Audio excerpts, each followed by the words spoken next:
Sige po, tayo po ay tumayo. Tayo po ay magbasa sa banal na kasulatan. Tayo po ay mabasa sa Romans chapter 4. Let us read from verses 1 to 8. And it reads, What then shall we say was gained by Abraham, our forefather, according to the flesh? For if Abraham was justified by works, he has something to boast about, but not before God. For what does Scripture say? Abraham believed God, and it was counted to him as righteousness. Now to the one who works, his wages are not counted as his gift, but as one that is due.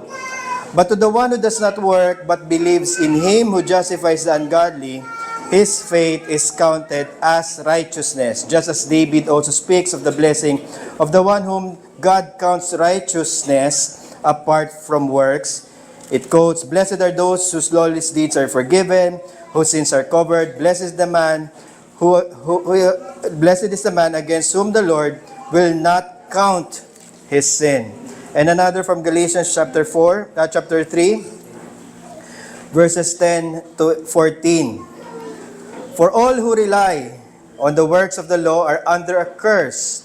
For it is written, Cursed be everyone who does not abide by all things written in the book of law and do them.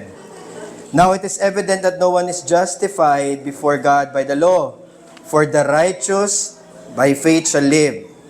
But the law is not of faith, rather, the one who does them shall live by them. Christ redeemed us from the curse of the law by becoming a curse for us, as it is written, Cursed is anyone who is hanged on the tree, so that in Christ Jesus the blessing of Abraham might come to the Gentiles, so that we might receive the promised Spirit through faith. May the Lord add His blessing upon the reading of His Word. Now for our catechetical reading. Meron po tayo. Punta po tayo sa Belgic Confession, page number 83 at the back.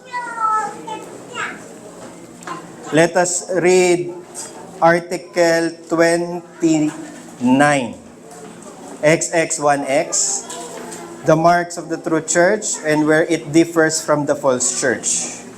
Tayo pong lahat, we believe that we ought diligently or circumspectly to discern from the Word of God, which is the true church, since all sects which are in the world assume to themselves the name of the church. But we speak here not of hypocrites, who are mixed in the church with the good, yet are not in the church, though externally in it. But we say that the body and the communion of the true church must be distinguished from all sects that call themselves the church. The mark of which the true church is known are this: if the pure doctrine of the gospel is preached therein, if it maintains the pure administration of the sacraments as instituted by Christ, if church discipline is exercised in punishing of sin, in short, if all these things are managed according to the pure word of God, all things contrary thereto rejected, and Jesus Christ acknowledged as the head of the church, thereby the true church may certainly be known, from which no man has the right to separate himself. Tayo mo po. So, first thing, nag-send po ako sa GC chat po natin ng link para po sa isang survey. There are several questions in it. Kung familiar po kayo dun sa Ligonier State of the Church, it's similar or same to it. It's more like a question and then meron pong list of answers to be answered. So I ask po, lalo na dun sa nasa GC, click nyo lang po yung link, sagutan nyo po yung Google form, submit nyo lang po. Anonymous naman po yun, hindi naman po yun malalaman kung sino tayo. Although, of course, malalaman ko rin naman yun eventually kung sino po yung, kung ano po yung kabuuan. Titingnan lang naman po yun sa kabuuan. But it tells us specific questions about doctrine and then it assess kung familiar po tayo doon sa points of doctrine na yan. So, yun po yung una. Pangalawa, nag-forward po ako doon ng mga things to study prior to the session para lang po may background tayo doon sa nangyayari or meron tayong idea or meron tayong pauna. Specifically, yung pong post ko about the sermon series on, sa Tagalog po kasi ng Golden Chain of Salvation is Tanikalang Ginto ng Pagliligtas or Ordo Salutis. So it's a sermon series on the book of John Murray's Redemption Accomplished and Applied. And Tagalog po yun. And i-discuss po natin siya ngayon eh.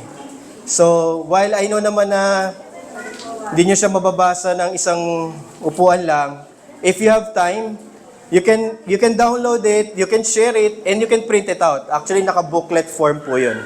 Before kasi nagpapaprint pa ako, no, kaya lang naubusan na ako. Pagka meron na lang time and energy and may effort para po makapagpa-produce po ako noon. Pero in the meantime, PDF po yun. I-download nyo lang po. Okay po? Okay po? Okay. So, I think ang first order of things po natin is to understand justification by faith alone. Kung ilalagay po kasi natin sa crux of the matter, ito po yung hinge that makes the church turn. Ibig sabihin, there was a time in history wherein this was completely forgotten. Kumbaga, yung justification through faith alone as a doctrine, masyado pong na-de-emphasize to a point na hindi na siya tinuturo, and eventually, it has become the official church doctrine of the Council of Trent of the Rome Church as we know it right now. Kaya lang, prior to that, there will be a history in medieval church wherein this was rediscovered. Rediscovered, Pastor? Yes, because it doesn't mean that justification through faith alone is the same, is not taught in the church at all. Hindi po. It's taught in Scripture by Paul himself, and the rest of the Scripture, if we will examine it thoroughly, it's just that it was eclipsed. And that was the teaching that there are two kinds of righteousness. Ilan po ang righteousness? Dalawa.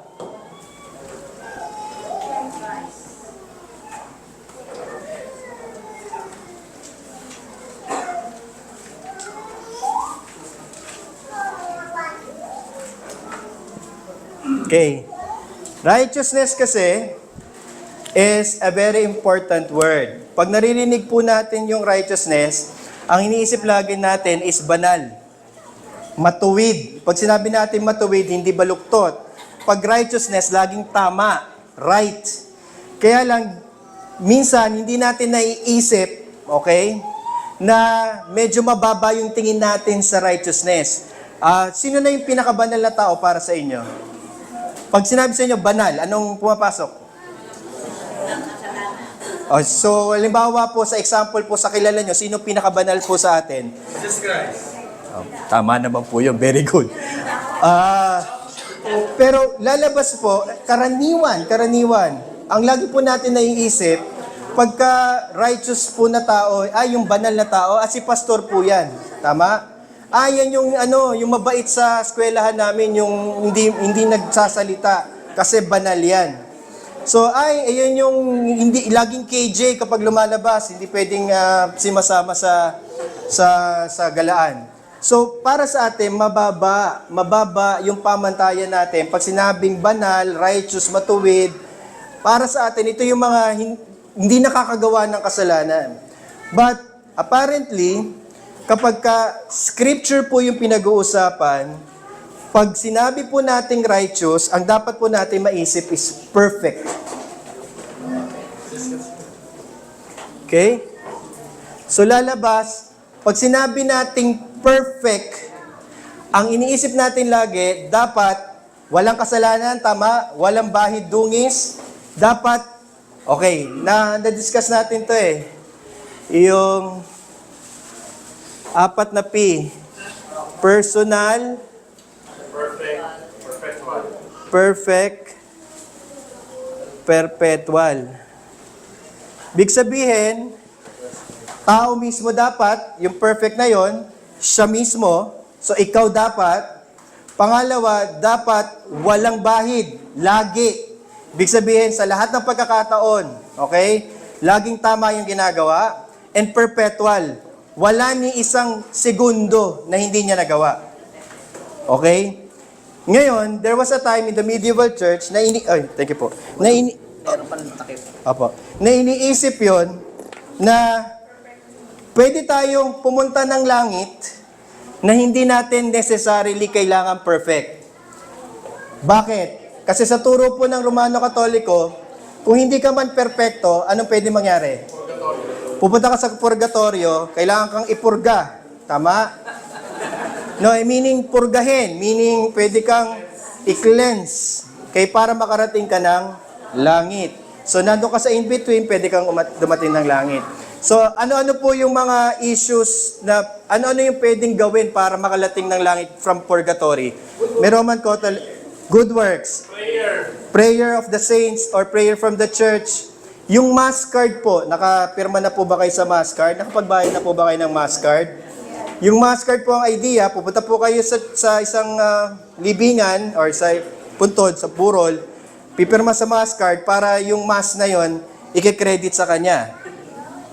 And there was a time in history kay Martin Luther wherein ina-advertise doon na pwede kang mag-alay ng coin or ginto or whatever, mamahaling metal para yung church sa St.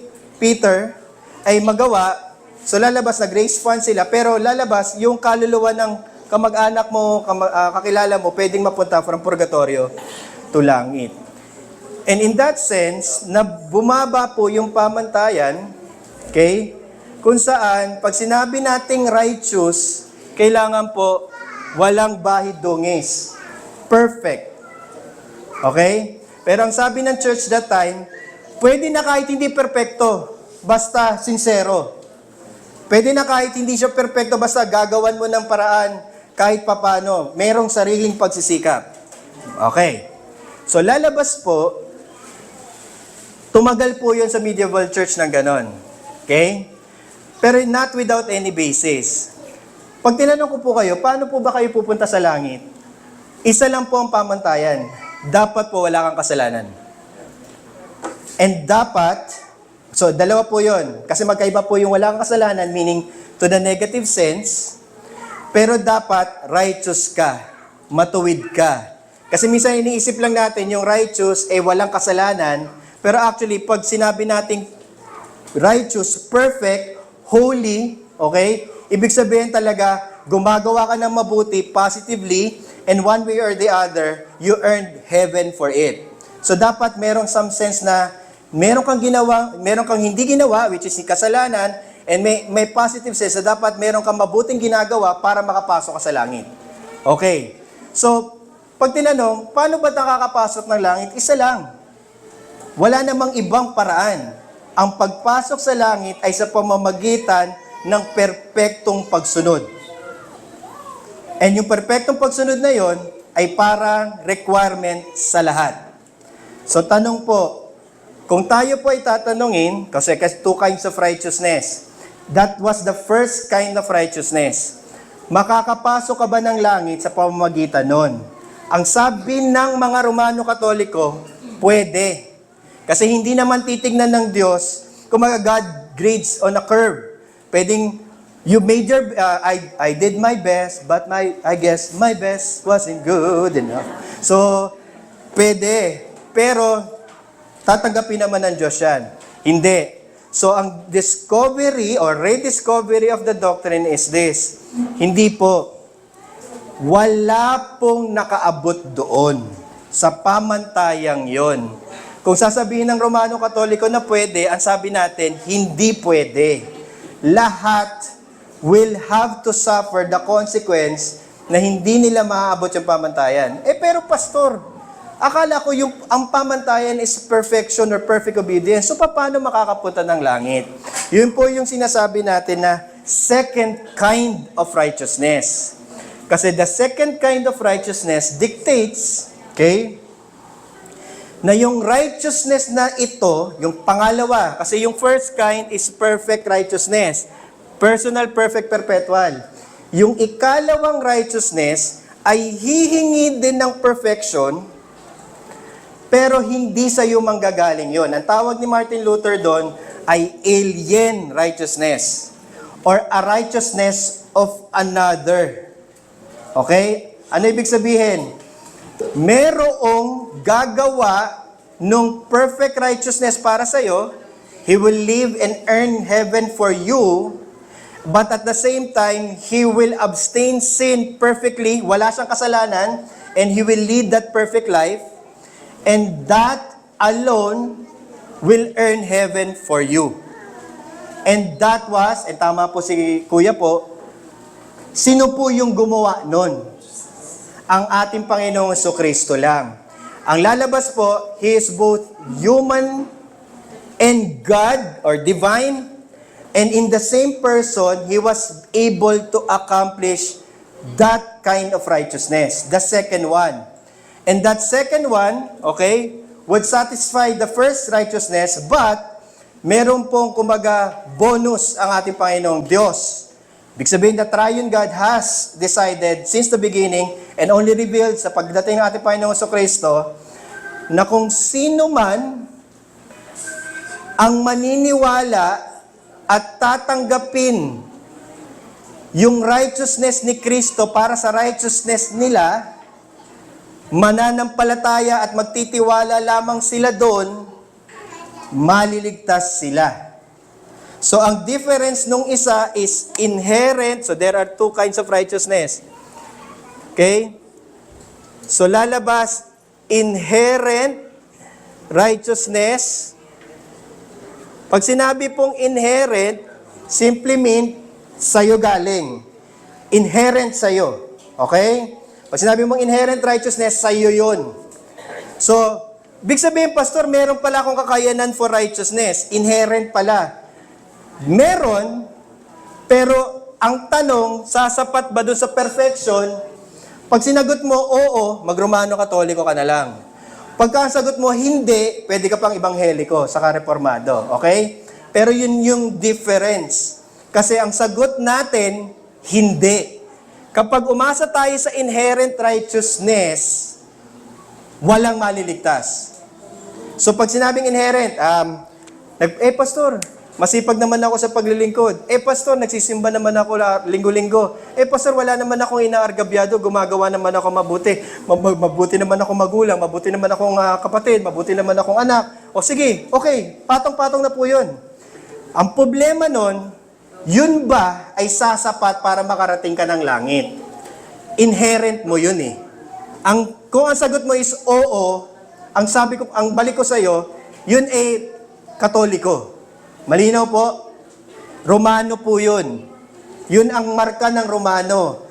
Kung baga ko yun ang kaibuturan ng ating paniniwala. Kasi yun ang mahirap po actually sa profession of faith. Pwede nyo naman pong dayain yun eh. Sasabihin nyo lang po sa akin, hindi na naniniwala ako, Pastor, na imputed. Hindi ako inherent. Pwede naman eh. Tama? Pero kaya ako sinasabi po sa inyo is para alam nyo po na we differentiate between the two. Na kapag po natagpuan sa buhay po ninyo na hindi po kayo naniniwala talaga, alam na natin, di ba? Pastor, hindi naman malalaman kung naniniwala ako sa inherent or imputed. Hindi. Malalaman yon. The moment na nagkasala ka at you need repentance, sure ako lalabas po lahat ng ugali natin. Lalo na sa church discipline. Kasi nananampalataya ka na, kaya ka nandito kasi karapatan mong naririto. So yun yung problema, di ba? So that would be inherent righteousness po yun. Because pag pinag-uusapan po ang reformadong pananampalataya, kasama pa ang mga ebangheliko ha. Huwag natin i-deny sila dito kasi ito naman din ang paniniwala nila.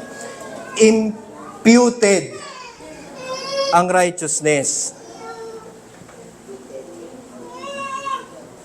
So ano ibig sabihin, Pastor, ng imputed righteousness?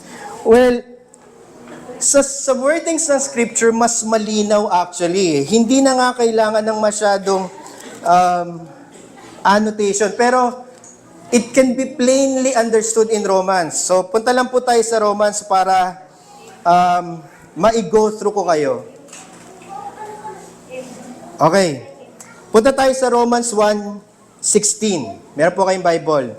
For I am not ashamed of the gospel. Tama? And then Paul explains. Why? Because it is the power of God. Is it the power of man? No. It's the power of God for salvation to everyone who believes. So, ibig sabihin, second type or kind of righteousness to. Hindi ito yung inherent righteousness. And then sabi niya, una sa mga Hudyo, pangalawa sa mga Griego. First to the Jews, second to the Gentile.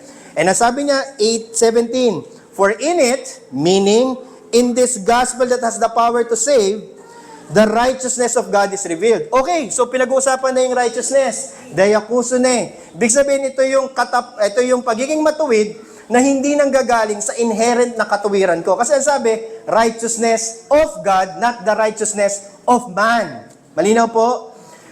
Exegetical, malinaw po, kaya pinaglalaban natin ito sa mga Romano Katoliko. Hindi siya of man. It's not the righteousness of man.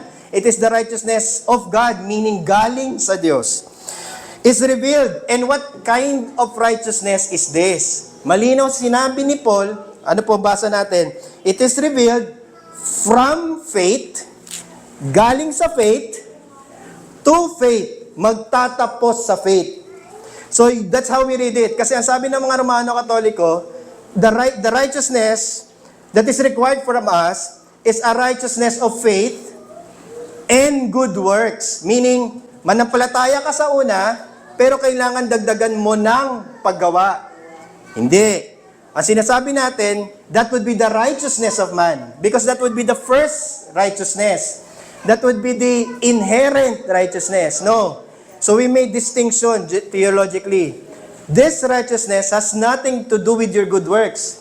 It has only something to do with the trust that you put into the righteousness that God Himself has revealed for us. And it is faith to faith.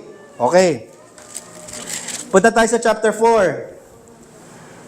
Sabi first Jews, then to the Gentiles. Tama po ba? Si Abraham po ba ay Hudyo? Hindi niyo po nabalitaan. Papatext ko po sa inyo. Si Abraham po ba ay Hudyo? Hindi. Hudyo siya. Hebrew. Therefore, first called Hebrew, even prior to this. So, what shall we, sabi ni Paul, what then shall we say gained by Abraham? 2 and 3, diniscuss na niya na all have sinned and fallen short before the glory of God, or on the glory, or of the glory of God. Pero diniscuss na rin na ang mga Hudyo, mga Hentil ay wala rin katwiran sa kanilang mga sarili kasi sila ay sumasamba sa Diyos-Diyosan. Pero dito, sabi niya, si Abraham. Ano ba yung kay Abraham? Okay. So what then shall we say was gained by Abraham, our forefather according to the flesh? Meaning kamag-anak niya, Hudyo din. Sabi ni Paul, for if Abraham was justified by works, meaning justified by inherent righteousness, yung kanyang katwiran, si Abraham po ba ay makasalanan? Well, alam natin theologically because it's been declared everyone is a sinner. Pero in the narrative of Genesis, ano ang kasalanan ni Abraham? Ano po ang pinagsinungaling niya? Half lie? Diba? Half lie, half truth.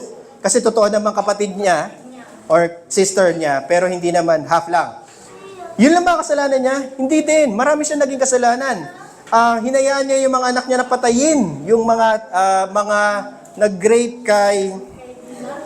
Anyway, na yung isa sa mga hinayaan niya. So, hindi malinis ang kamay ni Abraham. Alam natin yan. Pero, ang sabi dito, alam natin na kung aasahan lang ni Abraham yung kanyang inherent righteousness, hindi siya maliligtas. Bakit? Kasi meron siya maipagmamalaki sa Diyos. May karapatan ba si Abraham magmalaki? Wala actually. So, for if Abraham was justified by works, he has something to boast about, but not before God. Bakit? Because God knows he is a sinner and he really sinned in history. 3, but what does the scripture say? Okay. Genesis actually to. Actually, Genesis, kung gusto niya specifically, nasa baba yun, 15. Okay. So what did scripture say? Meaning Genesis. Specifically, ang sinabi lang, Abraham believed God. Ano ibig sabihin nun? He trusted that God would save him not on the inherent righteousness that he has, but on the promised one that who will be given so that he will be saved. Okay? When Abraham believed God, so believed, past tense, present tense, future tense. Believed. Past, present, future. Believed. Past. So when Abraham believed, pastor, Old Testament to, so definitely past tense. Oo nga, pero quote to from Scripture, meaning doon na rin yun sa Scripture. Mababasa mo yun na past tense yun. So, Abraham believed God and together with, o afterwards, and it was counted to him as righteousness. So, doon po pumapasok yung terminology na kapag imputed po, meaning credited. Hindi siya actual, but only considered. Considered righteousness. So, ang ibig sabihin po ng lahat ng yon, while Jesus himself is inherently righteous, he is the one who is indeed righteous. My righteousness is not inherent. My righteousness is not actual. Only Jesus' righteousness is actual. But my righteousness is only imputed, meaning considered lang sa akin. Credited lang sa akin. Hindi talaga ako ang righteous, pero pag tinitingnan ako ng Diyos, kung paano tinignan si Jesus, yung kanyang katwiran ay katwiran ko. Ang tawag natin doon, imputed righteousness. Ngayon, may paniniwala tayo na double imputation. 2 Corinthians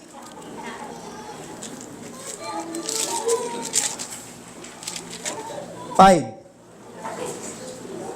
Okay. 21. So, yung righteousness niya na actual, na inherent sa kanya, positive, will be imputed to me only, credited to me only, on my account. Okay? That would be the first imputation, the righteousness of Christ imputed on me. However, hindi lang naman yung positive righteousness ang problema ko. May kasalanan din kasi ako. Sino magbabayad nun? Someone has to pay. Magkaiba po yung entrance mo sa heaven because that would be positive righteousness. Iba yung pagka sinasabi na papatawarin ka sa kasalanan mo because may utang ka pa, bago ka pa pumasok sa langit. So, kailangan mo nang pagbayaran yon. And that would be the imputation of your sin to Christ. So, punta tayo sa 2 Corinthians chapter 5, verse 21.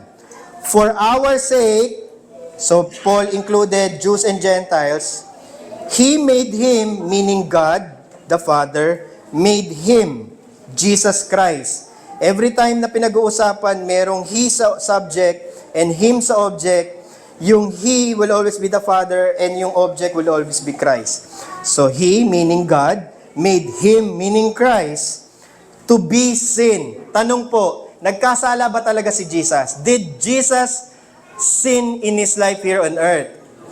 Alam natin, theologically, alam natin na hindi. Kasi sinabi na everything was given to Him, all the human nature, in Hebrews, alam ko, pinag-usapan nyo kanina, except sin. So, wala siyang kasalanan. Pastor, wala siyang kasalanan. Paano nangyari yon? Yun yung sinasabi natin na wala kasi siyang kasalanan. So, in short, kung ano man yung kailangang kaparusahan na inilagay sa Kanya, hindi makatwiran. Tama po ba? Tama, nagkasala po ba si Jesus o hindi? Hindi. Pinarusahan siya. Tama? O, para kanino yung kaparusahan? Di ibig sabihin, may positive, may ano siya, di ba? May positive sense siya na, okay, hindi niya kailangan, so may credit siya. So, yun yung mangyayari. Yung lahat naman ng ating mga kasalanan ay inilipat sa Kanya. So, nung nasa cross ng Kalbaryo ang ating Panginoon sa Kristo, at ang Ama ay kailangang i-pour out. Ano sa Tagalog? Yeah. Okay. Ibubuhos yung lahat ng kanyang wrath o galit. O iba kasi yung galit, yung wrath. Galit is emotive. Wrath is more than emotive Hindi siya damdamin lang. It's an act of putting punishment to a specific person. So, when the Father put His wrath over Jesus, since wala siyang kasalanan, so kaninong kasalanan yung pinarusahan niya? Lalabas natin. So, imputed yung kasalanan natin kay Christ, imputed yung righteousness niya sa atin. Ang tawag natin doon is double imputation. Wherein, yung para sa Kanya naging sa atin, yung para sa atin na naging sa Kanya. At dahil po doon, tayo po ay naligtas. So that is only justification through faith alone. So ibig sabihin, walang good work. Tama? Doon sa transaction na yon, kinailangan ba na mabuti muna tayo bago tayo mabuti tayo bago sabihin ni Father, hindi, yung kasalanan ni Benny, yan, doon ko kay Christ idadalhin. Hindi pa pinapanganak si Benny. Alam ba natin na makasalanan siya? I think alam niya makasalanan siya. So, lalabas, even prior pa nun, nailipat na yung kasalanan na yung kay Kristo, at yung kasalanan mo, kasalanan ko, kasalanan nating lahat. Now, what made us reform away from the evangelicals is that, pag tinanong po tayo, yung po bang kasalanan na pinagbayaran sa krus ng Kalbaryo, para ba sa lahat ng kasalanan ng buong sanlibutan, o para sa atin lang, o para sa mga elect lang? Yan. So, diba? So, lalabas, yun po yung laging nakakaligtaan. Parang, ang ganda pakinggan kasi, justification through faith alone. It's very reformed, pakinggan. Oo, pero, sipatin mo pa further, tanungin mo pa further. Kasi, ebangheliko, naniniwala din talaga na lahat naman ng kasalanan natin ay pinako sa krus ng Kalbaryo at na kay Kristo. Pero, yung kasalanan bang yun ay para lang sa mga elect, yun po ang reform. Okay? Pag sinabi niya na, hindi, para sa lahat ng mga mananampalataya, oo nga, pero yung mga mananampalataya bang yun ay lahat ng mga elect lang? Sasabihin niya, hindi, lahat nga ng mananampalataya. Wait. Lahat ba ng mga mananampalataya ay elect lang? Pag ang sinabi niya ay, hindi, basta lahat yun. Lahat ng mananampalataya, elect, yun po ang mali.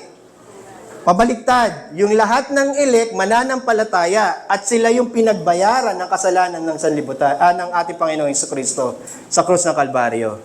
So, elect first. Mamaya i-discuss natin yung Ordo Salutis, pero kailangan ko muna pong lilawin yung biblically, scripturally. Medyo may naliligaw po ba o okay, that's the best that I can do. Kailangan lang muna natin maintindihan what made us reform on that specific item na kailangan imputed. Ibig sabihin, hindi actual, dapat credited. Hindi yung something na, okay, nagtatanong ako sa asawa ko kanina, how can we illustrate it better? Pero, di ba may konsepto tayo sa mga kamag-anakan na hindi naman, meron tayong mga extended family na hindi naman natin tunay na kamag-anak, pero kamag-anak ang turing. Naiintindihan niyo po ba yung kamag-anak ang turing conceptually? Di ba? Pag tinanong po, lalo na sa probinsya, o baka hindi na kayo buhay probinsya, no? May mga kamag-anak pa po ba kayo sa probinsya? Kasi pag pumunta po kayo sa probinsya, halo-halo na sila doon eh. Hindi mo nga alam kung sino ang magkakamag-anak kung kanino eh. Tapos magtataka ka, pag dumalaw ka sa probinsya, nandun lagi yon. Sino to? Kamag-anak ba natin to? Hindi. Kamag-anak ang turing natin dyan. Big sabihin, nandito na yan, si nanay, si tatay, parang anak-anakan na nila yan, dito na yan nakatira. At magtataka ka, yung anak-anakan, yung pang magmamana ng lupa at bahay, ano. Anyway, so, hindi, ganun po talaga, actually, yun ang konsepto.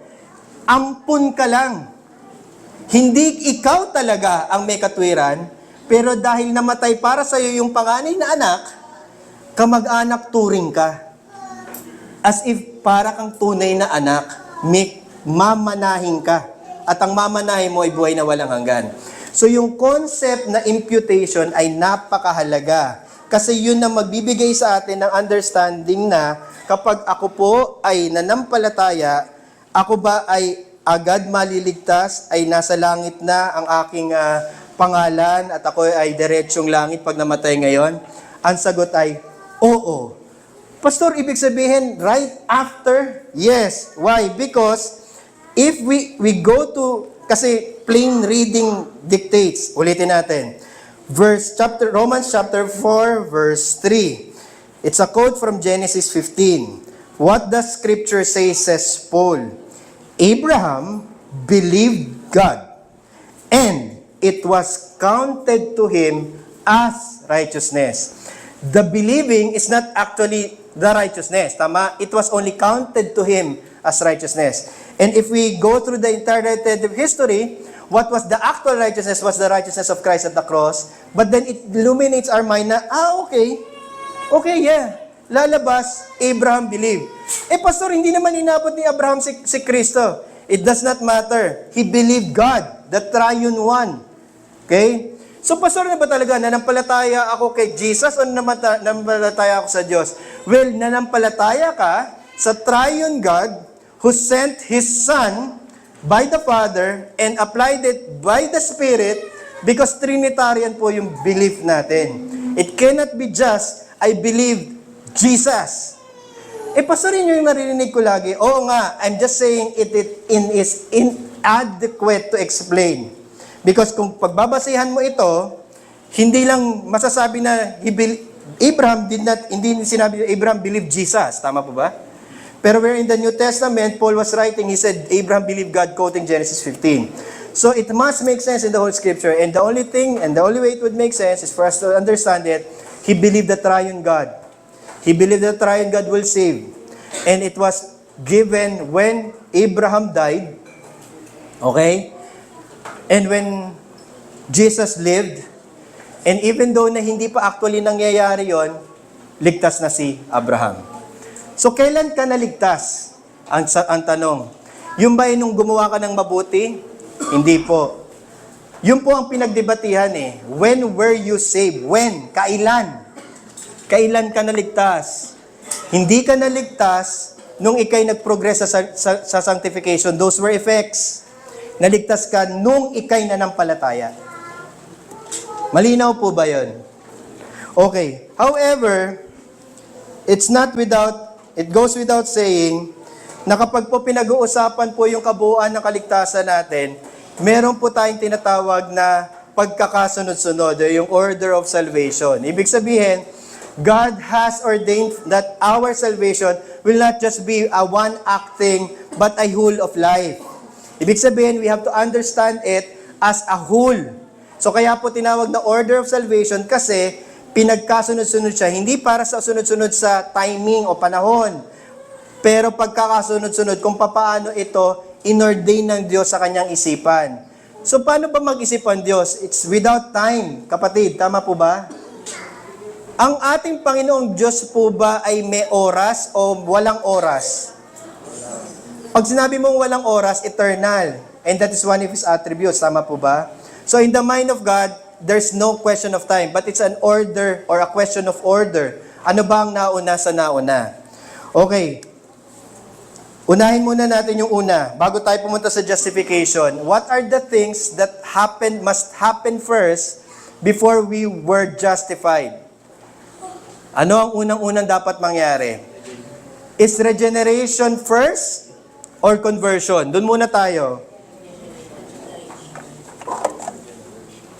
Ano ang nauna? Ano ang chicken at ang egg? Ano ang chicken at ang egg?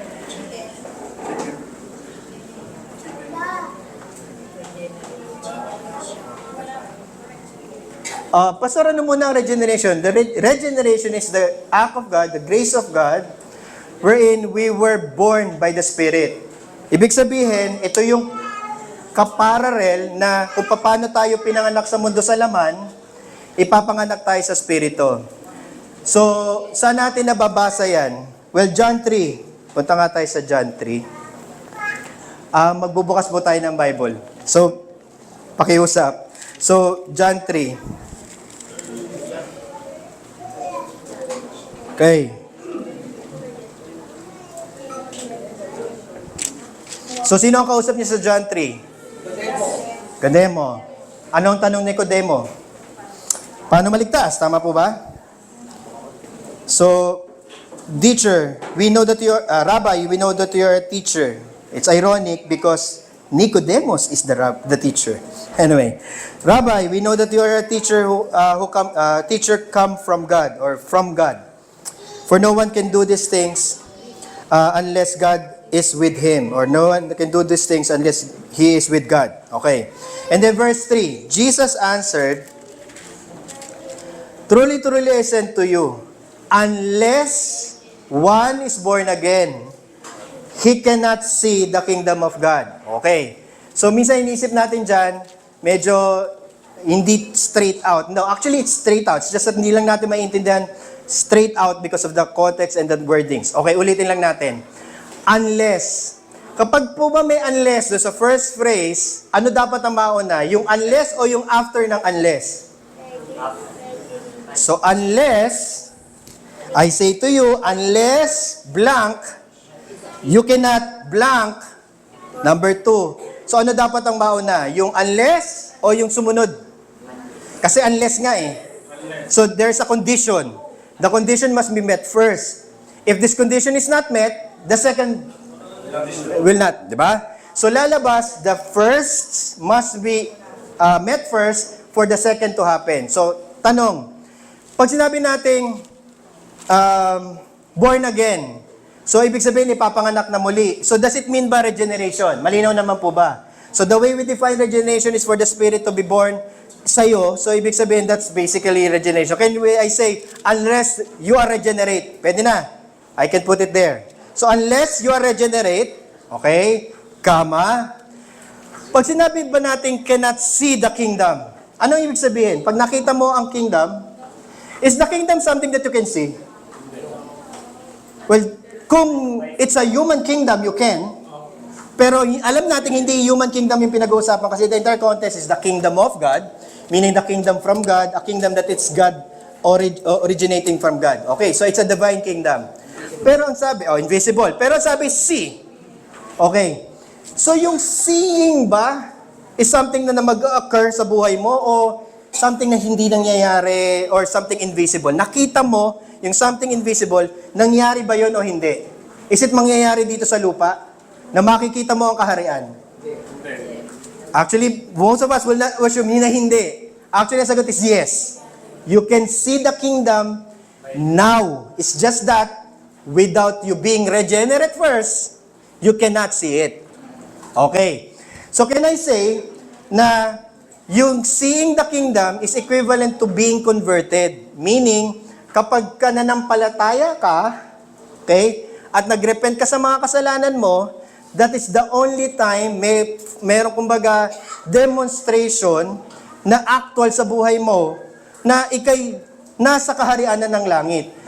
One rule of thumb sa Matthew 5 is hindi ka pwedeng pumasok ng langit sa pamamagitan ng sarili mong pagpapagal. The kingdom is given to you. You only receive it. That's Matthew 5. Jesus gives the kingdom. You enter into it because God makes sure that you are in it. Okay. So pag sinabi kong seeing the kingdom, then therefore, it has something to do with you being converted. Okay. So if I rephrase this, unless you are regenerate, you cannot be converted. Problema ng unless, negative. Ang cannot, negative. Gagawin kong positive. Pag ginawa ko bang positive tong sentence na to, napaka-technical no? Pero ganun kasi talaga siya. So, ginawa kong positive yung form ng sentence.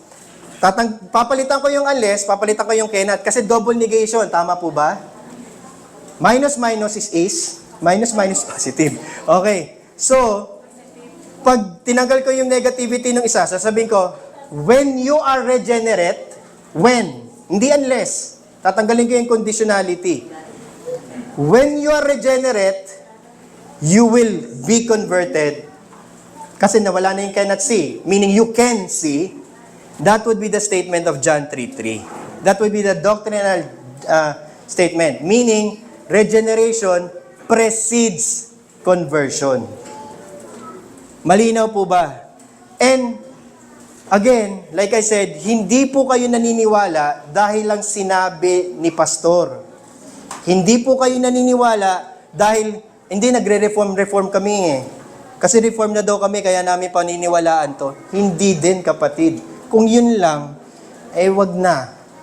Walang visa yon. Hindi, sasabihin, hindi part yun na magiging membership na, oo nga kaya lang, corny kung yun lang. No. Kaya ka maniniwala, kasi nung pinaliwanag ko sa'yo, na yun yung sinabi sa John 3:3, alam mo ba na ito mismo ang sinabi ng salita ng Diyos? At sinabi mo, hindi pastor, tama nga, totoo nga yun, then I believe, then I know that this is true, then, kaya kayo reform. Nakuha nyo ba?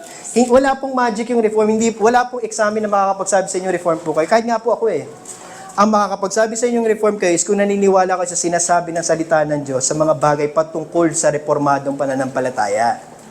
So, John 3:3. John 3:6. 5 ba o 6? 5. John 3:5. 4. Make sense naman kay John. Kinukondem mo, sabi niya, okay, panganak muli. Ang akala niya is laman. Tama po ba? Pero hindi. Tagapagturo po si Nicodemo, mind you. Hindi niya naintindihan. So, ang sabi ni Jesus, no, ang pinanganak sa laman. Pero ang pinanganak sa Espiritu ay Espiritu. O ulitin na.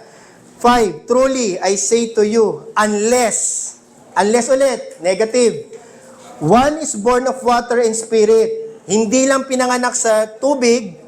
Yung tubig is normal delivery. Ngayon, kahit po ako ay tatay na 3 anak ko, alam ko na bago manganak si Missy, si Nikki, puputok ang tubigan. Tama po ba? O hindi pumutok po ba tubigan niyo? Hindi kasi sa akin nangyari yun. Basta alam ko lang may tubig. Yun. So, may tubig. So, nangyari. Pero may espiritu ba? So, lalabas yung tubig, nakita mo. Yung espiritu, hindi mo nakita. Pero ang sabi dito ni Jesus, unless both condition happens, sabi, unless one is born of water and the Spirit, and capital po yung S because implied yan na the Holy Spirit, he cannot enter the kingdom of God. Ano po yung napansin nyo dun sa phraseology? Sa 3, he cannot see the kingdom of God. Sa 5, he cannot enter the kingdom of God. He cannot see, enter kingdom of God. Parehas yung construction except sa seeing and entering. Pero parehas lang. To see the kingdom is to enter into it. Tama po ba? Yun yung point. So unless mangyari yung reborn or regeneration, natural, and the regeneration spiritual, no one can enter. And then to phrase it positively, it says, when you are born of water and regenerate by the Spirit, you are converted. Yun po yung phrase. So again, it means that regeneration precedes faith. So ang mangyayari po, ang una po ay regeneration, and we have to ask ourselves, is it an act or a process? Pag sinabi ng act, one-time thing. Pag sinabing process, it's an ongoing thing, but it is taken from one level to another. Pag po ba ang isang bagay ay nagre-regress, while merong action from time to time, pero pababa, hindi po yun yung pinag-uusapan. Pag sinabi nating progress, nangyayari siya continually, through time, pero pataas ang pataas. So, is regeneration a one-time act or a progressing act? One-time act. So, it's an act. Why? Because unless this, then that, then it has to be something na nangyari muna bago kailangan mangyari yung susunod. So logically speaking, walang na-convert sa faith nang hindi na-regenerate.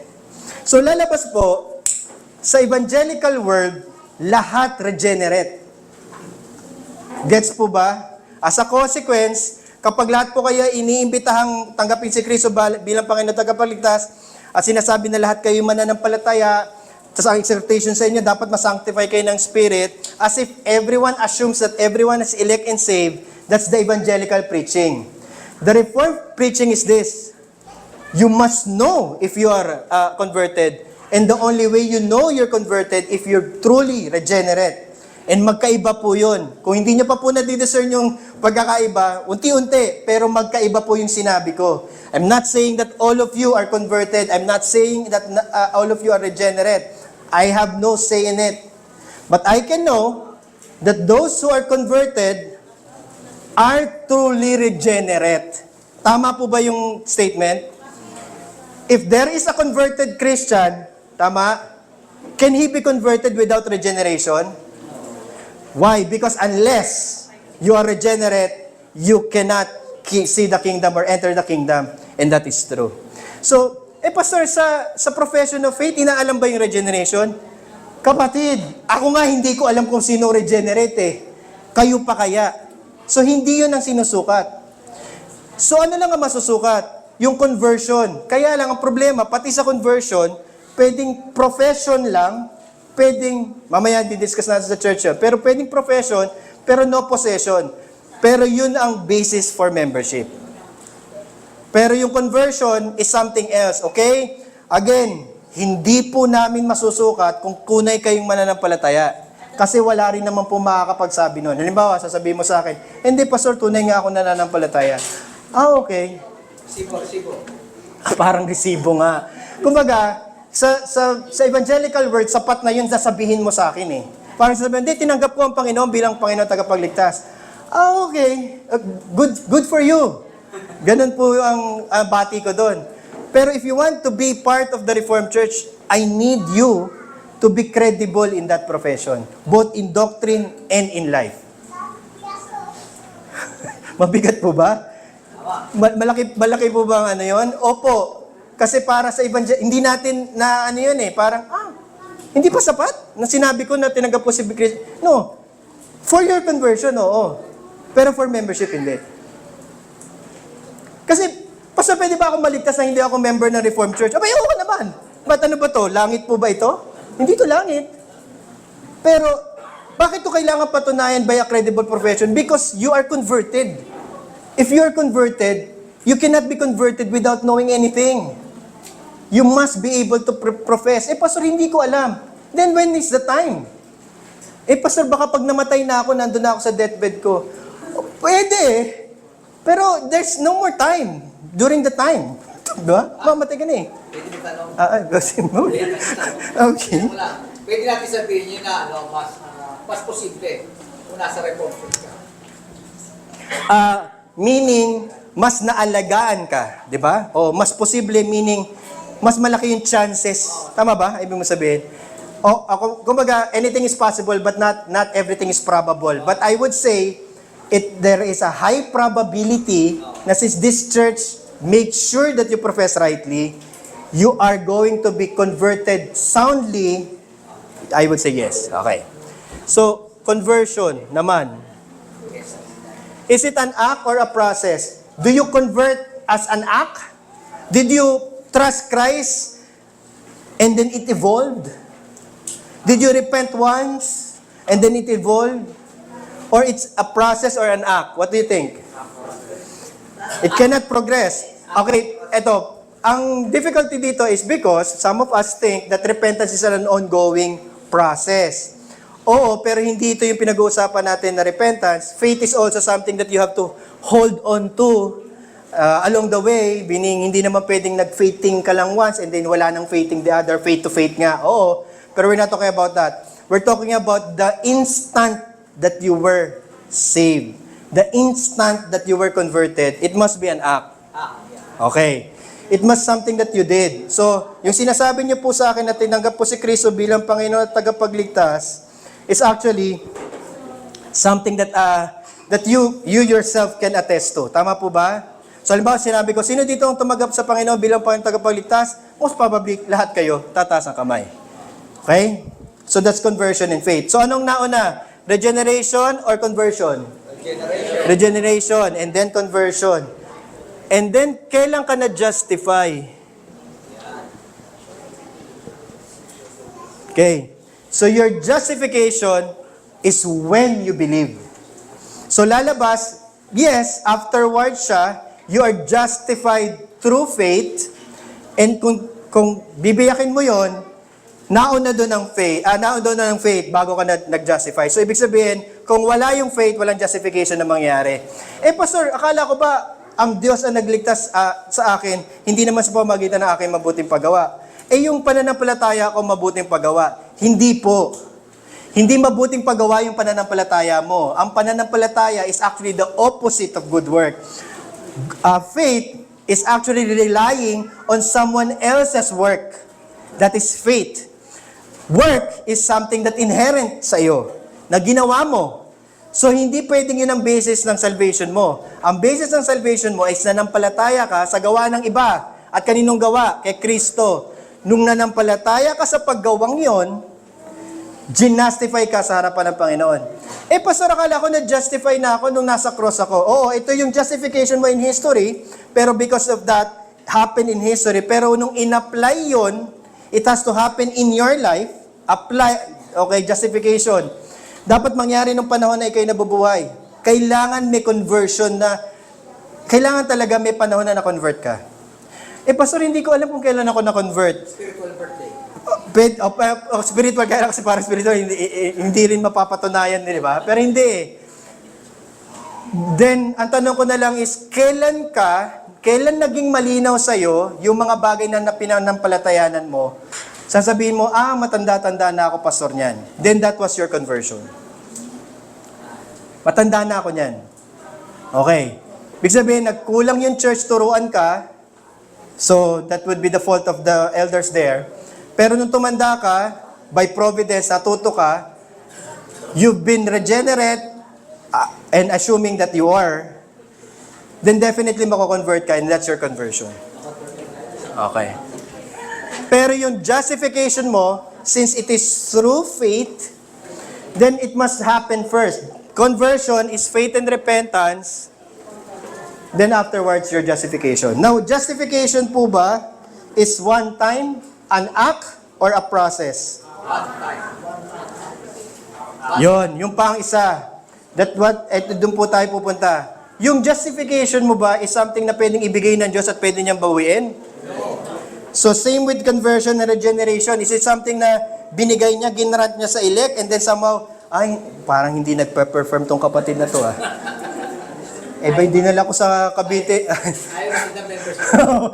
Dinala ko sa Cavite community, Cavite Reform Community. Hindi nag-perform. Babawiin ko. Ganun po ba? Ang sagot is hindi. Kasi kung binigay na ng Diyos by His divine wisdom and power, hindi magbabago ang Diyos. Binigay na. So, ang pagkakabigay ay sunod-sunod.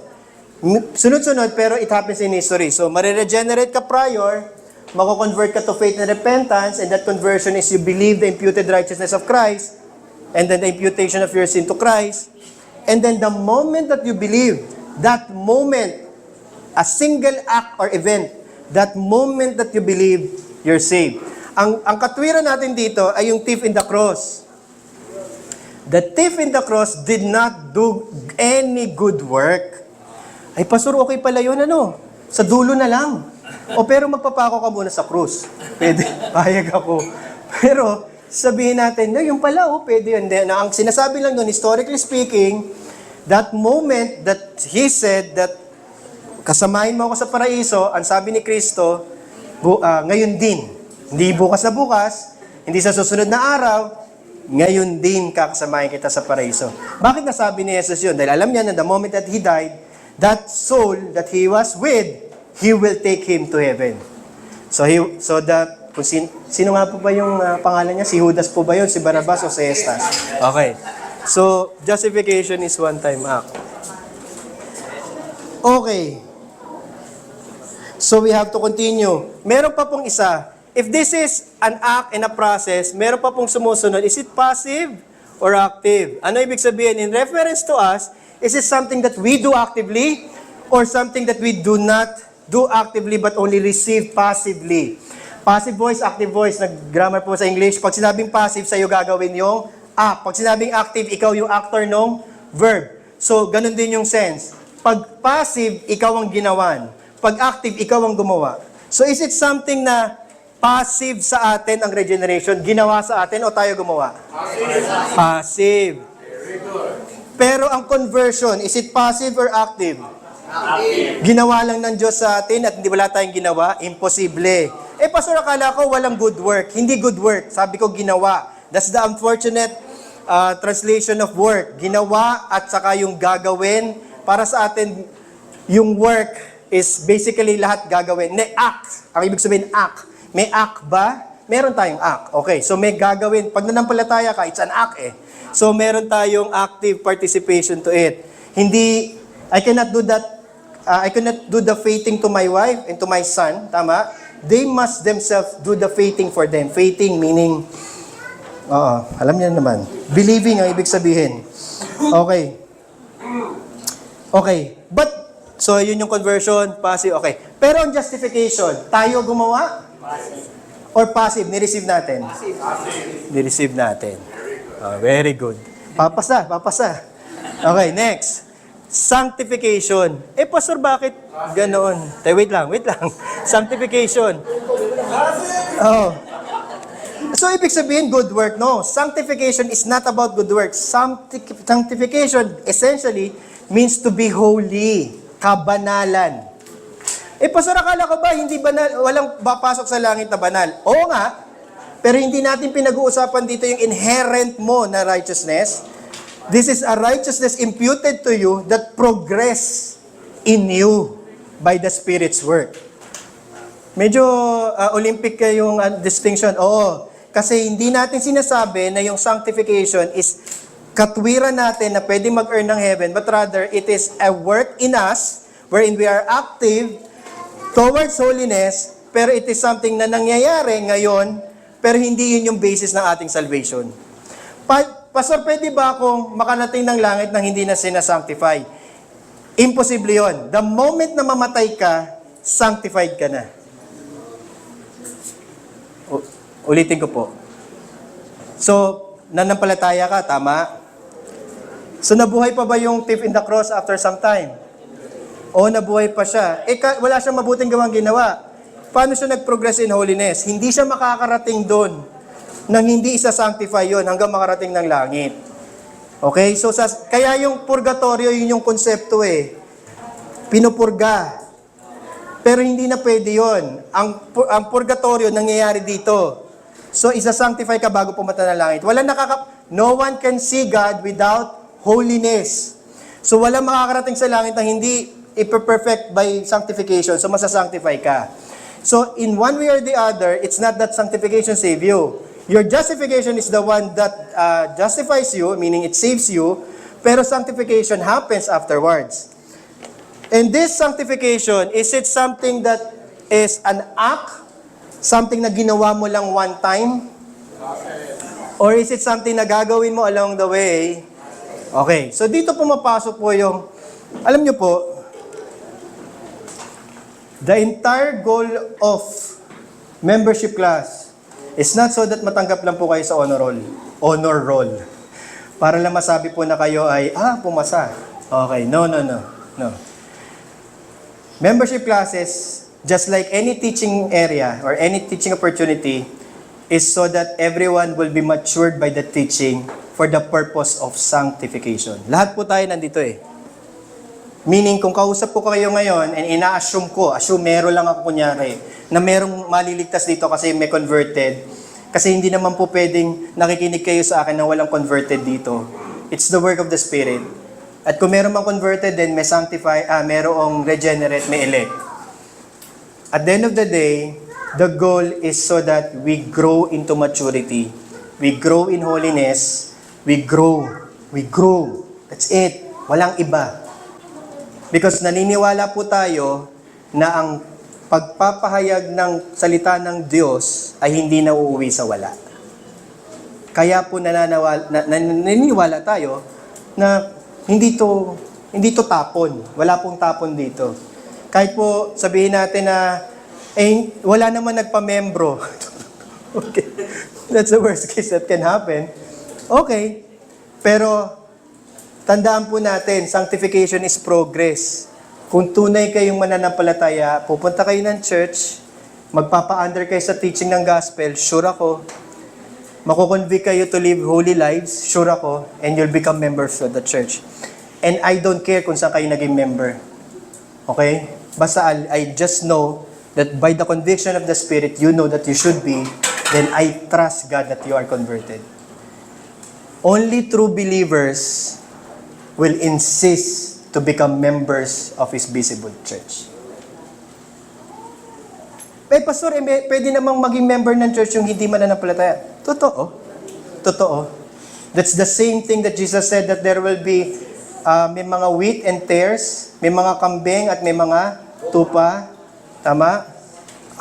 Okay lang. Pero hindi ko sila kausap. Ang kausap po yung tunay na mananampalataya.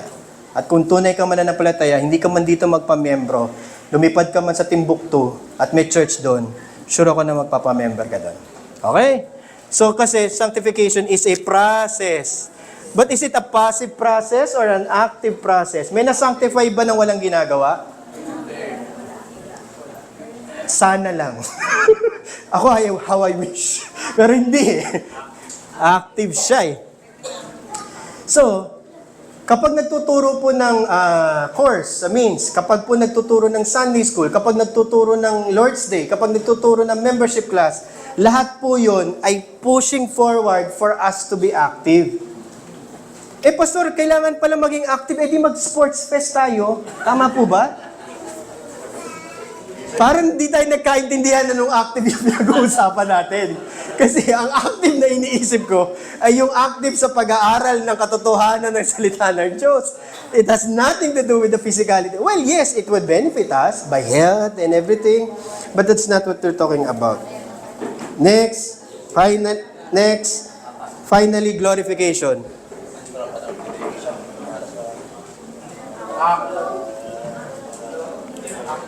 Is glorification an act or process? So, the moment na wait lang. Kapag mamamatay ka, bago ka mamatay, isa-sanctify ka na nun eh. So, sa deathbed, or whatever. And then, may appointment on death. Sino nag-appoint na kamatayan natin? Hindi. Si kamatayan. So, ang ating Panginoong Jesus mismo, ang susundo sa atin, not in a literal sense of course. Pero, yes, it is by the divine appointment ng ating Savior, meaning I'm talking to the believer. So, it's God's. So, the moment na mamamatay ka, hindi ka pwedeng pumasok ng langit na hindi ka nag-glorify. So, ano ibig sabihin? Yung glorification na yon would be your soul being in heaven, your body here on earth, that would be the intermediate state. Pero the glorified state would be you have a glorified body, you'll enter new heaven and new earth. So is it an act or is it a process? It's an act. And then is it passive or active? Passive. Passive? Passive. Passive. Oh, tama. Okay. Okay, so that ends it for the first half. So is that clear po?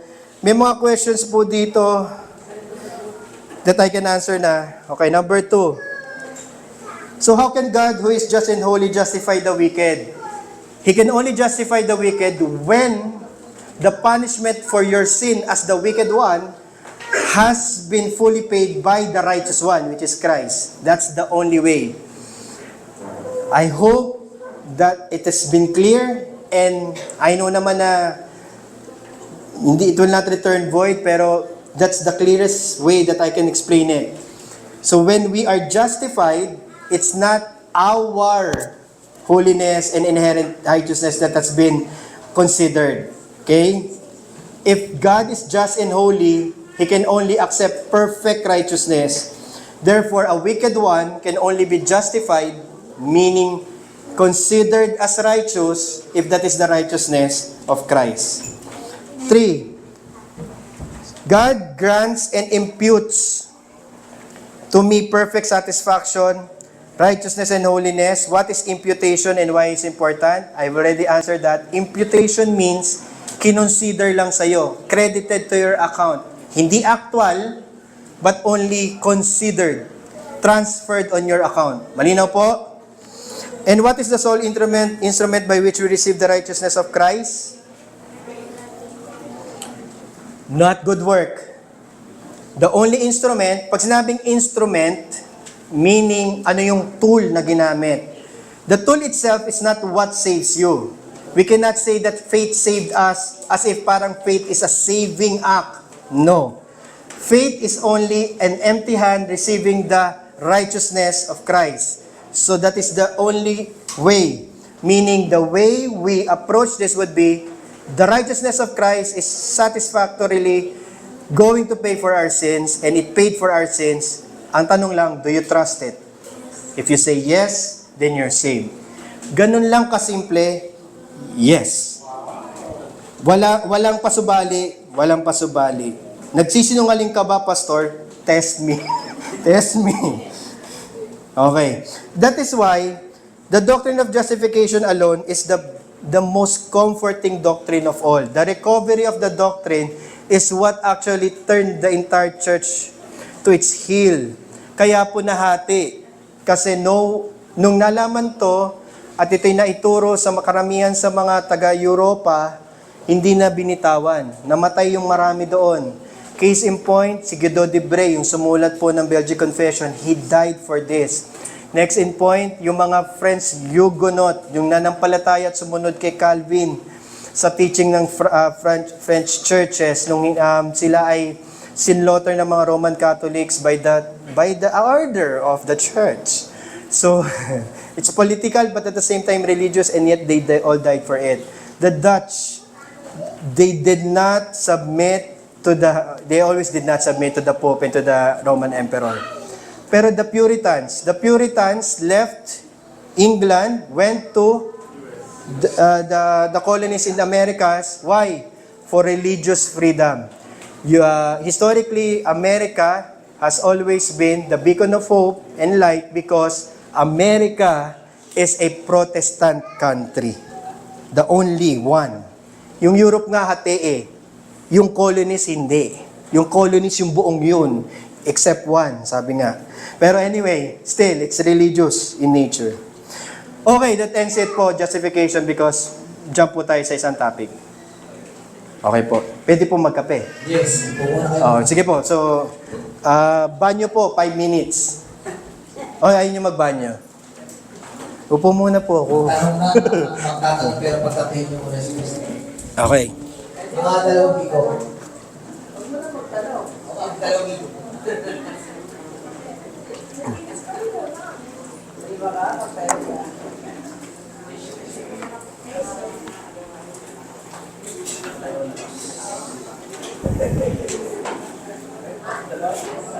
Masarap po ba ang ating magkakain?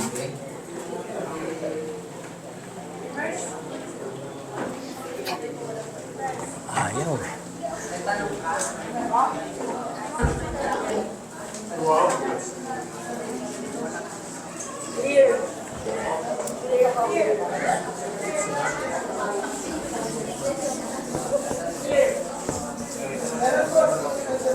Pwede po. Sige po. So, naintindihan ko natin ang kapatid ni Jesus. Pero kaya may tanong pa kita kasi galing sa mga terms, paggamit ng mga terms, na for example, yung degeneration is being born again, yung talagang ibig sabihin. Pero alam ko na rito, sagot ko, lang sa kanila na lang ipalaluwa na iba natin pastor. Where is the point doon sa orthosalutis na yun, na formally naging Kristiyano ka? Kasi, is it at the point of regeneration, dapat na-save ka na? Or at what point daw sa orthosalutis na na-save ka na formally? So, kung mapapansin nyo po, maingat na maingat po tayo sa pananalita. Kasi we don't want to give the impression na lahat ligtas. So, as I use it po, para lang po masundan natin, I always say, regenerate, mali spelling. Regenerate. Elect, believing,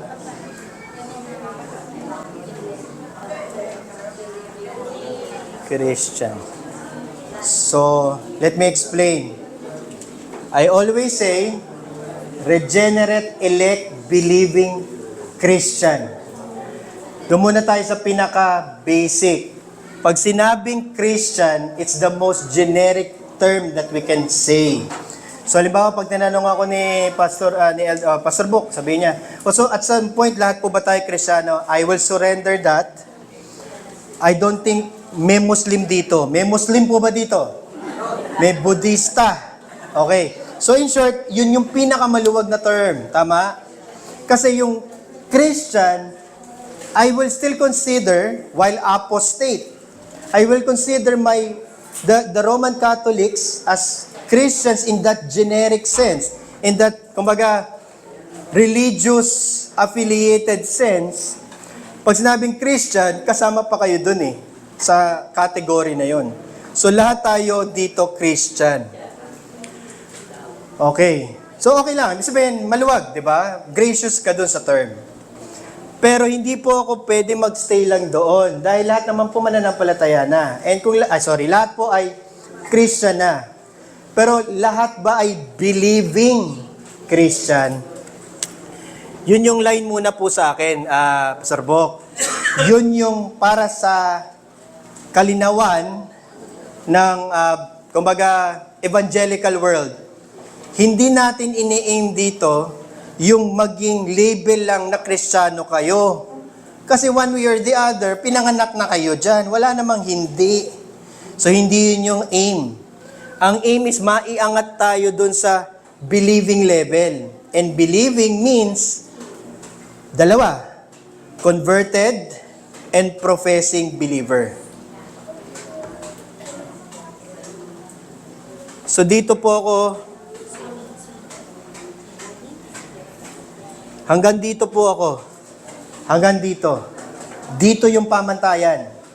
Para credible, yung profession, pero converted, meaning, naiintindihan niya at alam niya yung doktrina niya kung bakit siya Kristiyano. Kasi meron pong isang level yung isang nominal Christian. Alam niyo po yung nominal Christian? Yung affiliated lang by name, nominal lang. Kung magsimba kung kailan birthday niya at saka kung kailan Pasko, oo, may tatanggapin kasi aginaldo o bagong taon. Or pasyon.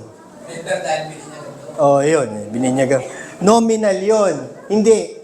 Angat ng konti doon.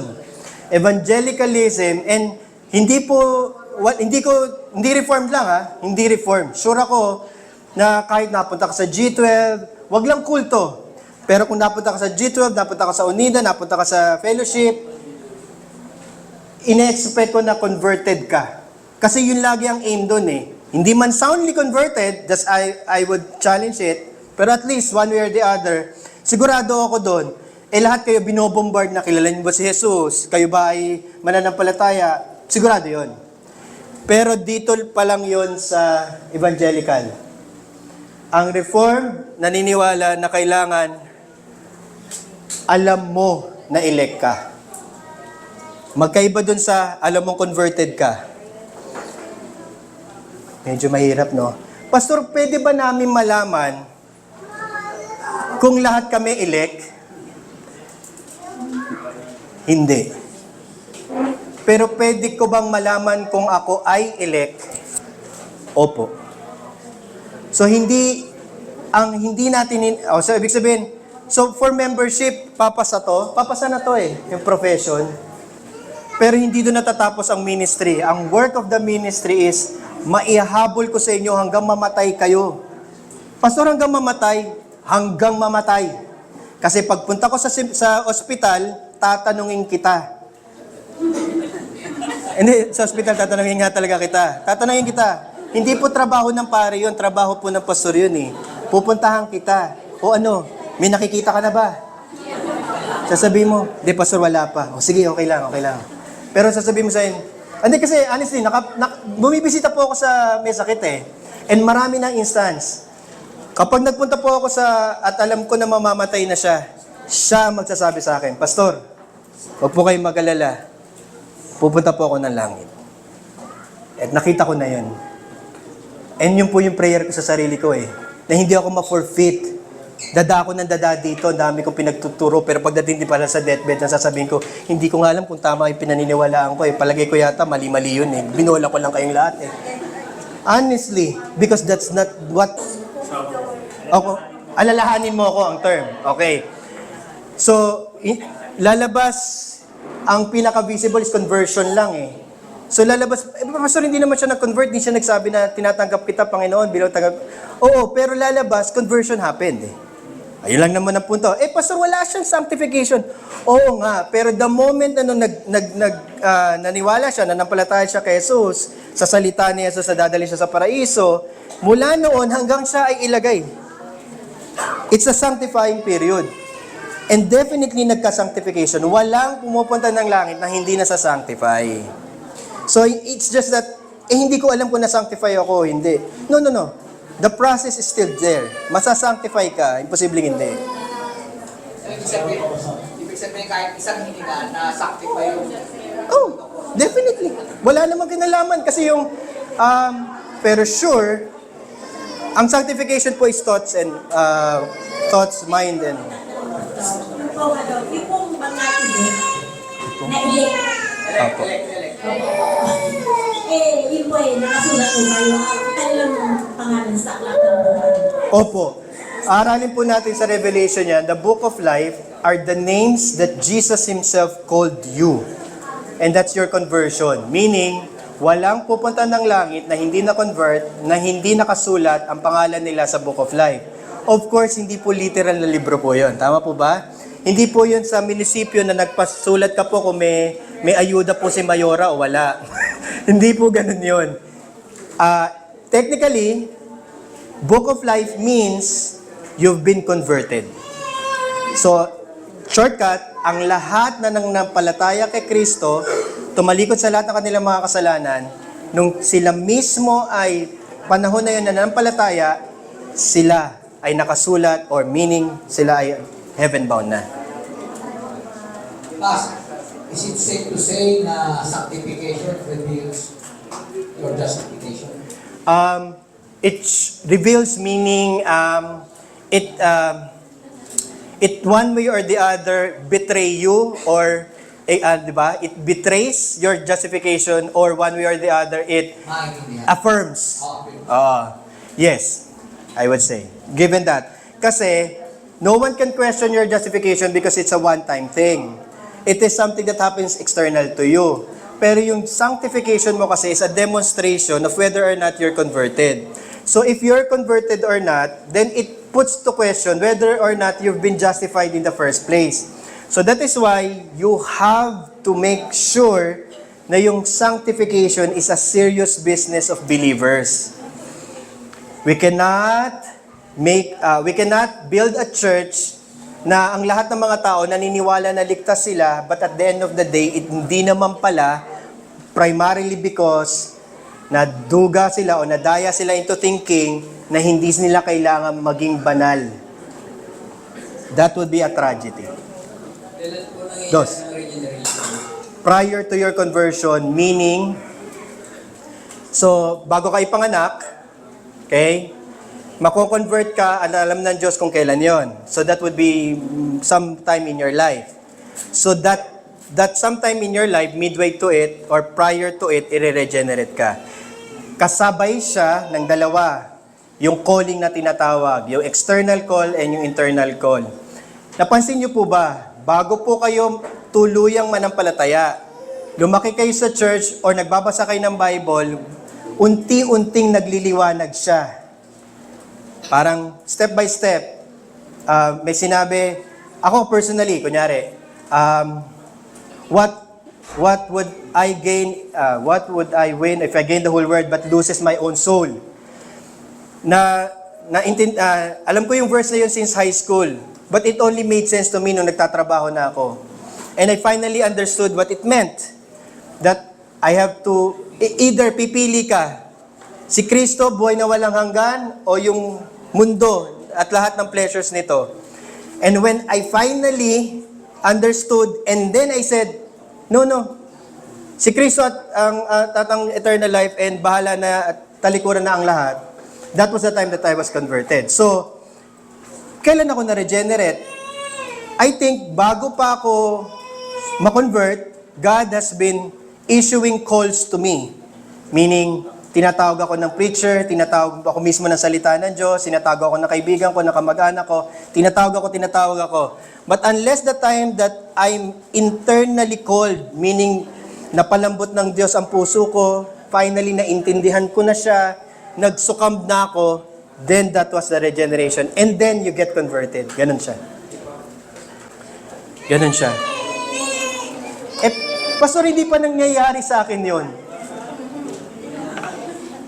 Yes, that is one aspect to question your conversion.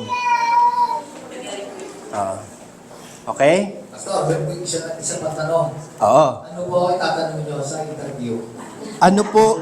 So dun sa table pong yon, sure ako, tatanungin kung act, process, passive or active. Yun, yan. Para yan. Okay, hanggang... Opo. Ano bang mga tinuturo nyo ngayon? Nakikita doon sa library? Opo, yung question nandoon po. Pero yung paliwanag, naka-record po eh. So maganda po, ipanoorin na lang para mabalikan. Okay, hanggang ano oras po tayo? Malapit na, 4 o'clock na. Meron pang ilang panahon. Kung hindi naman, pwede na naman natin tapusin.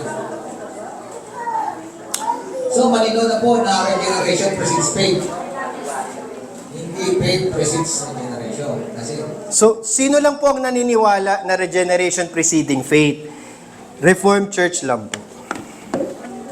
The rest, Armenians, Methodista, so ang unida pala sa Methodist side mo. opo, ang mga fellowship po natin ngayon. Lahat kaya na unida, naniniwala na sila. Okay. Pastor, so tapusin na lang po natin sa question kasi pag sinimulan ko po yung Doctrine of Church, baka sayang mahalaga po yun, ayoko pong anuhin. Okay, so, halimbawa, Pastor, may mga tao naman sa Unida na hindi naman yun yung paniniwala. Ibig sabihin, hindi ba sila maliligtas? Okay, the same question goes, lahat ba ng nasa Reformed Church, nung pinrofess nila yung doctrine nila, tunay ba silang naniniwala doon? Ay huwag tayo magbiruan. Hindi din. It doesn't follow eh. Okay? However, okay, so totoo yun. Hindi po tayo pupunta sa langit at makikita natin doon, puro taga-Reformed Church lang. Boring po yun. Okay, hindi. So, hindi lang taga-Reformed Church na nandun. So, ano yun, Pastor? Ibig sabihin lang, one way or the other, yung tamang doktrina, kasi Doctrine of the Church, papaliwanag ko pag nagpunta tayo sa Doctrine of the Church. Pero, yung tamang doktrina ay dapat pinangahawakan pala ng buong church. Pero yung individual, pwedeng hindi nila yun paniniwala. Yes, because ang church in itself is visible and invisible, organic and institutional, so may mga bagay doon na hindi straight, clear-cut, na para sabihin natin, basta member ako ng church na to, ligtas na ko. Kung gusto po nyo yun, sa kulto po may ganon.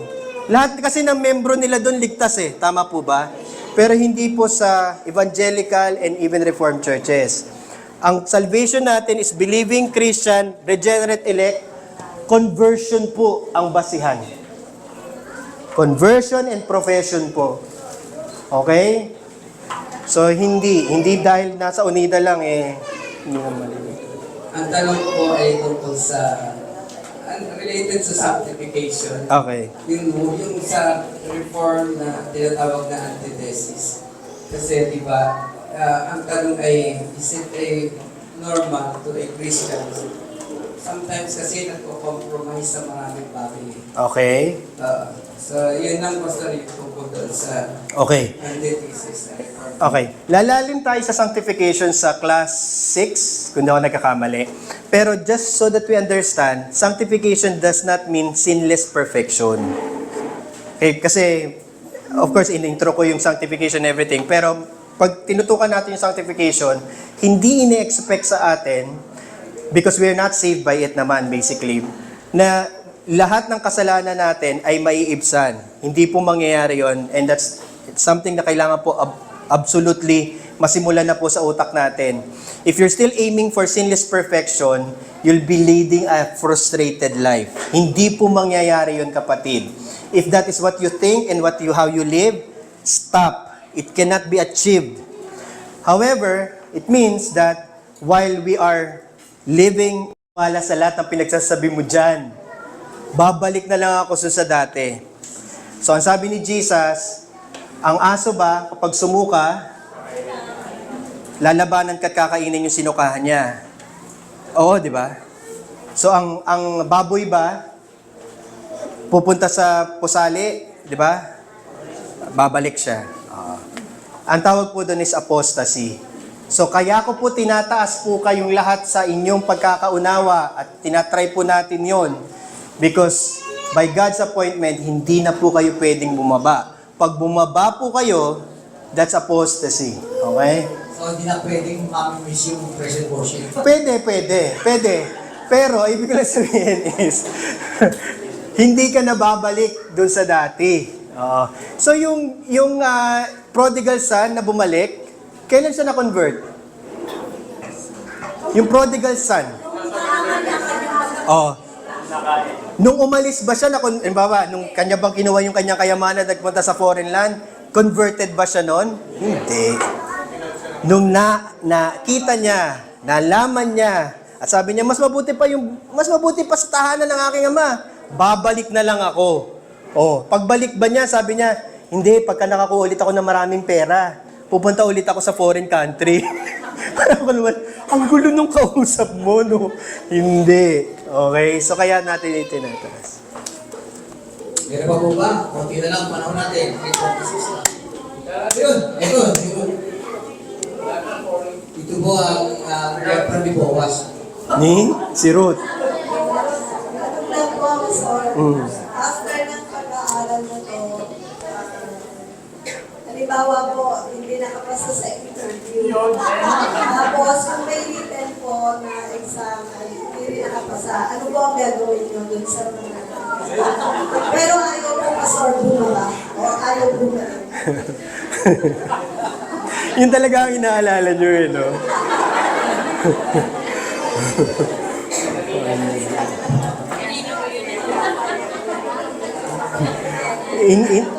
So, hindi na po pwedeng isaoli, ano? Ilalagay ko sa pigon. Pwede po ba sa purgatorio? Hindi ko, kasi yun, okay. Merong follow-up question. Tapos ko po siya. Magkapatid po kami. Magkamukha po kayo. Hindi po, ay kanina din, sabi,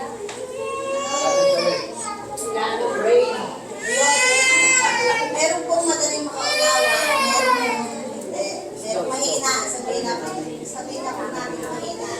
Aaminin ko po, ako po ay isa na dun sa mahina.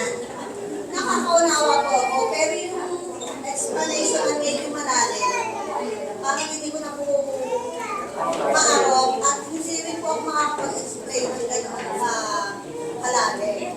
Pero kahit na ako po ay nahihirapan, nandoon po yung pag-nais ko po na patuloy na pag-aaral. Okay. Nag-aaral na lang. Apo. So, unang-una po, gusto ko po linawin, hindi po kayo magpapamember para maging estudyante po ng seminaryo po, ha? Kasi hindi ko alam kung saan po nagagaling yung pong inyong pakiramdam. Pero ulit, okay, kanina ko pa po pinag-iisip, Kuya, ano po pangalan niyo? Joel, si Kuya Joel. Kanina ko pa pinag-isipan yung tanong niya. Para po ma-empathize ko for illustrative purposes. Nung kami po niniki ng mag-asawa po kami, wala yung asawa ko, no? Nakikinig. Hindi po siya marunong magluto eh. So, sabi ko nga kay Nato, kaming dalawang mag-asawa ay the least domesticated of them all. Dahil po kami nagtrabaho, hindi talaga kami maasahan sa bahay. Hindi ako marunong maglaba, hindi ako marunong magluto. So, nung kami po yung mag-asawa, kami magkasama, ako po ang nagluto. So ang nangyari po noon, ganun po pala talaga yan, ano. Una, aaminin ko yung kahihiyan. Tama po ba? Kasi napakalaki ko ng lalaki. Para po, matanda na ako noon. Kasi nag-asawa kami, 28 ako, 29 si Nikki. Hindi siya marunong magluto, yun yung sinasabi ko. Hindi siya marunong magluto, so palagay nyo sino magluluto. So, nasa condo kaming dalawa lang. Gusto namin So, buhay daw. Okay, fine. So, una, inamin ko yung kahihiyan ko sa buhay. Ang una ko pong tinawagan, alam niyo kung sino? Hindi, totoo. Nanay ko. Alam niyo po kung anong sinabi sa akin noong una? Hindi ka kasi nanonood kapag nagluluto ako. Sabi ko, kasalanan ko ba? Ang tagal-tagal mo dito sa bahay, hindi ka man lang natuto magluto ng sinigang. Sabi ko, ano naman kung nasa bahay ako, di ba? Does it follow ba kung nasa bahay ako at tinitignan, araw-araw papanoorin kita dyan sa kitchen night at sasabihin ko na, all of a sudden, sabihin niya, dapat nag-aral ka magluto bago ka nagpakasal. Nay naman, ako yung nagtatrabaho. Hindi ko mo, ini-expect ko po na siya magluluto. Pero, kahit pa sabi ng nanay ko, hindi napakadaling magluto. Ang sabi ko naman, Nay, kung lahat madaling magluto, di sana nagluluto na ako ngayon. Tama po ba? Hindi madaling wala pa pong YouTube that time Ganun na ako tanda. Walang YouTube doon. So, hindi siya pwedeng how to cook sinigang. Walang ganun. Kasi ngayon nakakapag-bake ako ng pandesal. YouTube lang So, natuto ako doon. Pero noon wala. So, first I have to assume my shame. Nay, huwag na tayo mag-away. Ituro mo na lang paano magsinigang. So, tinuro niya ako. Kuha ng tubig. Actually, doon ko nalaman na hindi mo muna ilalagay doon ng gulay. Pero nakakuha muna ako ng napakaraming sermon bago po nangyari pong lahat yon. Ano po ang punto? Sa lahat po sa buhay, kung mahalaga po sa inyo, pag-aaralan po ninyo, tama po ba? Hindi naman po natin iniisip dito na, palagay niyo po ba, sabi ng nanay ko, hindi ka marunong magsinigang? Sige, ipagkakalulo kita, hindi ka na membro ng pamilyang ito.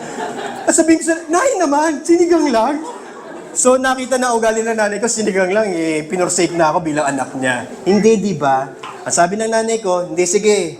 Ganito gagawin mo. Ganyan gagawin mo. Ganyan gagawin mo. Awa ng Diyos, natuto po ako magluto ng sinigang. Huwag niyo lang po akong paglutuin ngayon kasi nakalimutan ko na.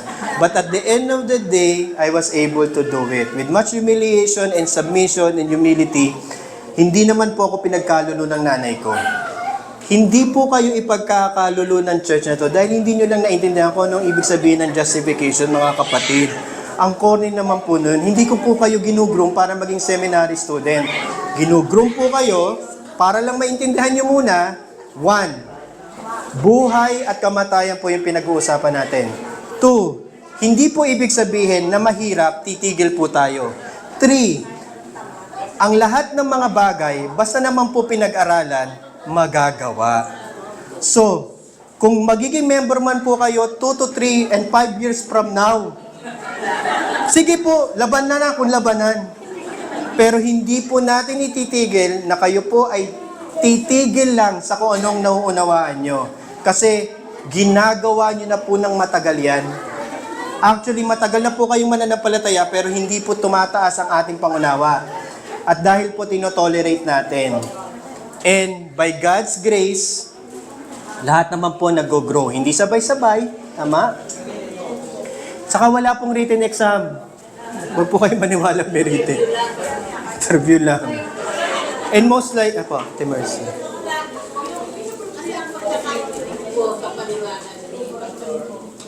Yung aaral natin ng membership, tapos after yung may interview. Opo. Yung makakapunta sa interview, pwedeng magpa-member. Opo.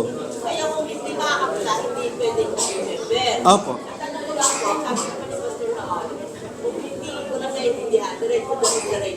Tama. Oo. Ngayon, halimbawa, tanong mo, hanggang kailan inyo kami tutulungan? Hanggang mamatay po ako. Opo, hindi po yung hanggang mamatay po kayo hanggang mamatay ako So, paunahan na lang po tayo. Kung sino po unang mamamatay. Ang obserbasyon ko, parang kasi minsan ay kakawin nila yung kanilang salvation. Oo. Sa kanilang Sa kanilang pagpasa. Sa kanilang Hindi. Hindi po. Wala pong kumo-question sa kaligtasan nyo. Hindi po natin kino-question kung Christian po kayo. Ang hinahanda lang po is yung credible ba yung profession nyo. Yun lang. Ang credibility ng profession ay pagpapatunay. Ang sabi po ni Yeso Cristo, pag tinanggi mo ako sa harap ng tao, itatanggi kita saan? Sa langit. Tama po ba? So, anong lesson? It mattered what we profess here. And yun lang po ang inaantay. Ibig sabihin, pastor, ang dami mong pinaliwanag eh. Kapatid, don't sell yourself short. Mababa lang po kasi masyadong mababa po yung tingin nyo sa sarili nyo. Nakatayo po ako dito, nakikita ko po ang mga mata ninyo, huwag nyo pong sabihin sa akin na wala kayong naunawaan sa pinagsasabi ko. Wala lang po kayong naunawaan sa panahon na nung nagsasalita ako. Pero ang gawa po ng Espiritu Santo ay mas malalim sa salita ng tao. Ang mga bagay ay pinatutunayan sa panahon. So, ibig sabihin, as time goes by, mababalik-balikan nyo po yan at matututunan nyo po yan. At either matuto po kayo o mamatay po kayo, whichever comes first. Pero bilang tagapagturo, hindi po ako papayag na mamamatay po kayong lahat nang wala po kayong natutunan. Oo. Kasi nga, pagdating ko sa langit, ang unang tatanungin sa akin, tinuro ko ba? So, ang sinasabi ko sa inyo, yun ang akin. Pero sa inyo, balikan nyo lang siya ng, hindi, sige pastor, I'll give it a chance. In-interview mo ako, eto lang ang alam ko. And then I'll assess, di ba? Hindi po ako si San Pedro, hindi po kayo papasok sa langit dahil sinabi ko. Ay, meron pa. Napakamahal na Bible na kailangan patalatan. Kung ang advantage at disadvantage na ikaw ay hindi member. Kasi kailangan ng diversity. Oo. Bakit kailangan ka mag-member? Oo. Sa Sabi mga ano ang privilege. advantage at disadvantage na privilege parang nagtatrabaho. Ano ang privilege ng member at hindi pa member. May discount card po sa Jollibee. 50% sa Chicken Joy. Pag-uusapan po natin yan. Pero ang pinaka-main advantage po ng membership, hindi lang po bragging rights, hindi lang po para masabi natin na reform na ako ngayon. Hindi po. Ang pinaka-main advantage po of maturity is that you understand that you have matured. Yun lang po. Yun na yun. You've matured. And it gives you confidence and it gives the church much encouragement na ang church ay nag-progress. Yun lang. Kasi alam niyo po, hindi po pera. Kung pera po ang gusto ninyo, wag po kayo dito. Wala po ako noon. Hindi rin po yung pribileyo. Wala naman pong pribileyong totoo eh. Ano pa? Sabihin nyo, para, I don't know, ano man yung lalagay nyo ABC na pribileyo. Pag nag-tights kayo, nagiging times 2. Kasi, di ba, may panutunan Na, ang tatanggap na sacraments are those oo, agree. So, ang kung yun yung direction ng tanong is, of course, the privilege, gets Ate Mercy. Okay, let me put it this way. Okay, since hindi naman po kasi akong pastor nyo eh. Okay. Kung ako po ang pastor ninyo, and this has always been the ministry of Christ, ang pinakamalaking pribileyo po na matatanggap ko at matatanggap ninyo, me speaking as your pastor, give it as an hypothetical, tuturuan kita hanggang sa huli mong hininga. Hanggang dulo. Dadalawin kita pag may sakit ka, kung paano kailangan sinabi ni Kristo na dalawin ang lahat ng mga nanghihina. Tuturuan kita kapag kailangan mo ng katuruan. Didisiplinahin ka pag kailangan ka kasi isa kang tupa. tuturuan ka at ipapakainin ka ng salita ng Diyos at ng kanyang sakramento hanggang mamatay ka. Yun na po yung actually that's the privilege of being a member because you're a believer or a professing one. Pero that's it. And ano po yan? We're all in this together, buhay at kamatayan. What is our comfort in life and in death, that I do not belong to myself by my Christian life and death. Blah, blah, blah. Ayun po, Ate Mercy. Okay na. Okay na, 3:59 na. Okay po. Salamat po. Marami pong salamat.